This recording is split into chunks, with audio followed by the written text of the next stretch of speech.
Today we are going to read a special story called Sincerely Emerson, a girl, her letter, and the helpers all around us. And this is a true story written by Emerson Weber. That's her right there. Emerson loved writing letters. Have you ever written someone a letter before? Maybe you got one in the mail from someone else? She loved writing dear, and she loved writing sincerely. Most of all, she loved writing everything that came in between. Stories, news, questions. Em put a piece of her life into each one. Her brother's latest games, Taylor Swift's best songs, and her favorite jokes. Here's one. Why do you never see elephants hiding in trees? Because they're really good at it. Em wasn't done with a letter until it was perfectly decorated. The envelope, too. Then she sent her letters out into the world, to friends and family and all over. Each letter was a connection. Em's letters made a network of hellos, a network of love.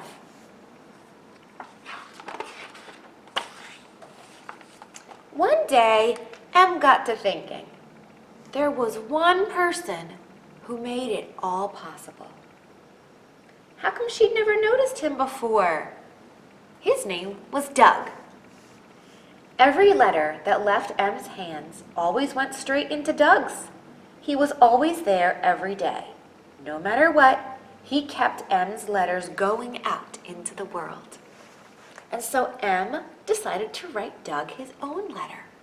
And here's what it said. I'm Emerson. You may know me as the person that lives here, that writes a lot of letters and decorated the envelopes. Well, I wanted to thank you for taking my letters and delivering them. You are very important to me. I make people happy with my letters, but you do too.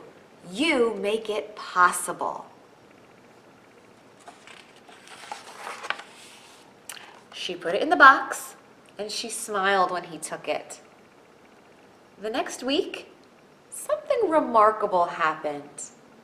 Doug got out of his truck just like he did every day, but this time he had 2 whole boxes full of letters, and they were all for Emerson. You see, Doug had told his friends at the post office all about Em's letter, and they had told all their friends, and soon Em's letter of thanks had reached nearly every mail carrier in the country. And lots and lots and lots of those mail carriers had written her back. The letters were filled with family, pets, hobbies. They were filled with questions, stories, confessions. Here's what some of them said. I work alone in a small rural post office. This one says, not a lot of people think about how hard we work. I can't tell you how much it means to read your letter.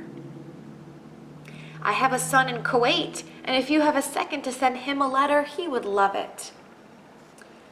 I know you can't write back to all of us, but maybe I can drop you a line from time to time. Each letter was filled with kindness. Every one of the letters was a connection. Every letter had a piece of someone's life in it. With dozens of new pen pals, Em did what she was best at doing. She wrote letters. She wrote the dad and she wrote the son. She sent new jokes, new stories about her life, and she asked lots and lots of questions. And Emerson got to thinking about all those people out there living their lives, working hard, delivering letters. keeping people connected. There was love in their work.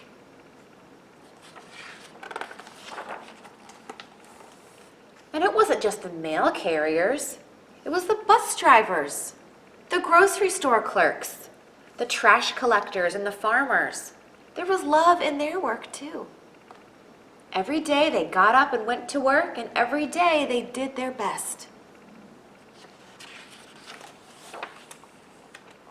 Every day they kept the world going. Millions and billions of people. We have doctors, crossing guard, farmer, bus driver. Every bus ride, every tomato, every bag of trash, every bag of groceries, they were possible because someone cared.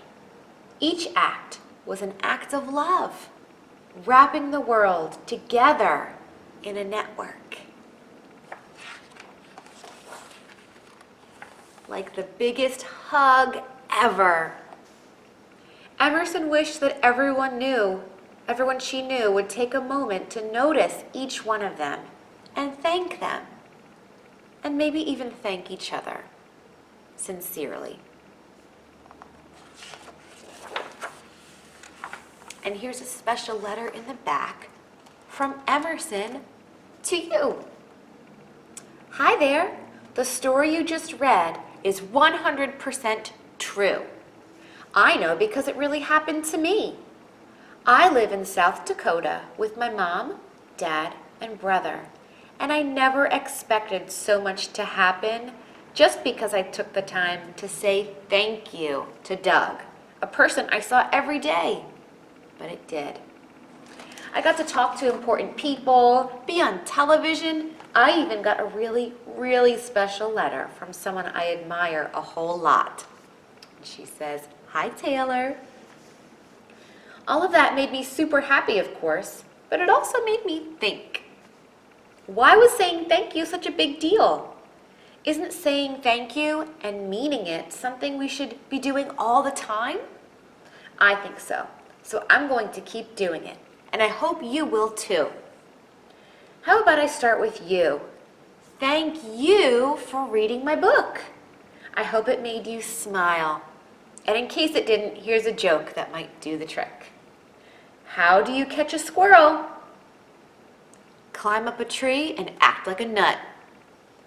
Sincerely, Emerson. The end.